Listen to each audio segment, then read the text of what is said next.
I recognize the Honourable Leader for the Official Opposition. Thank you, Madam Speaker. Madam Speaker, Nova Scotians don't believe that this government is getting good value for the billions of dollars they're spending, and it turns out they're right.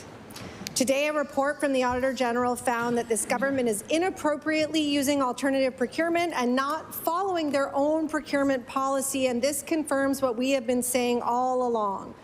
The government is handing out contracts without oversight and is wasting Nova Scotians' money. Madam Speaker, given today's damning report, does the Premier understand why Nova Scotians are losing trust in this government?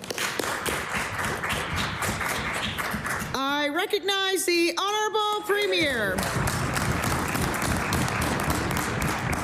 Thank you, Madam Speaker, and the member's just wrong on a number of fronts there. We certainly respect the work of the Auditor General, but while the opposition wants to prioritize process, we prioritize progress, Madam Speaker. We're making incredible progress in healthcare.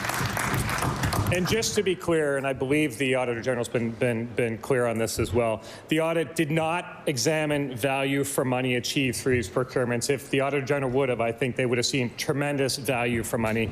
Also Auditor General's report didn't look at whether the contracts delivered on needed health system outcomes during a period of incredible transition.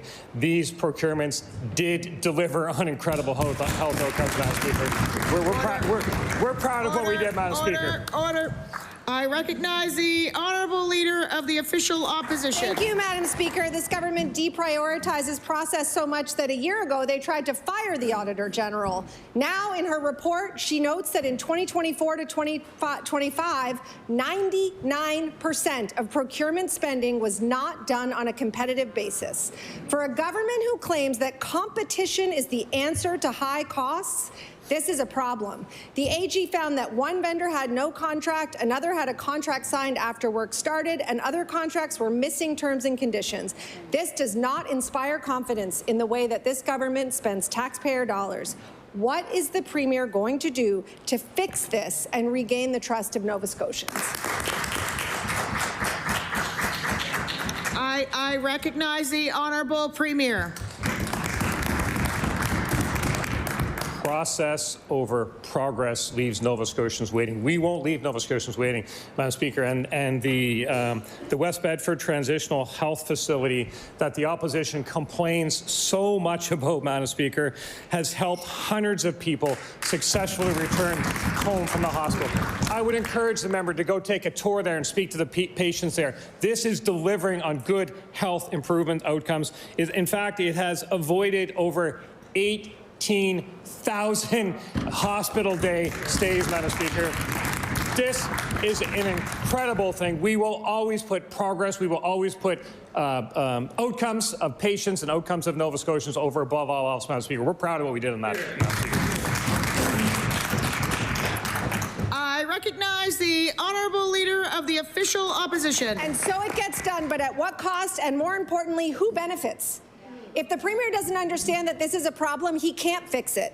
The AG reports that the 5-year Think Research contract for the Your Health NS app was terminated after 13 months. The initial contract cost the province almost $50 million, at the time the biggest Alt-P ever awarded, and was awarded after Jenny Byrne, the former campaign director for Pierre Poilievre, lobbied the Premier directly. The AG was clear that this contract was awarded without a conflict of interest declaration. Will the Premier finally strengthen the lobby registry so that Nova Scotians know who their government is listening to? I recognize the Honourable Premier.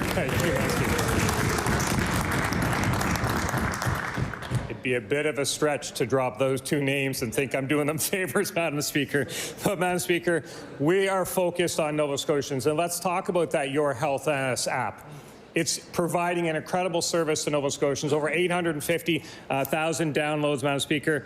Every single day, 12,000 interactions, 5,000 appointment reminders go out through that app every single day, Madam Speaker. And you know, the biggest waste of money in the healthcare system is missed appointments. So everything we can do to make sure that people attend their appointments is an improvement for healthcare. We are delivering for Nova Scotians, and we will continue to deliver for Nova Scotians. And every step along the way, the only certainty, every step along the way, that member will say, please slow down and make Nova Scotians wait.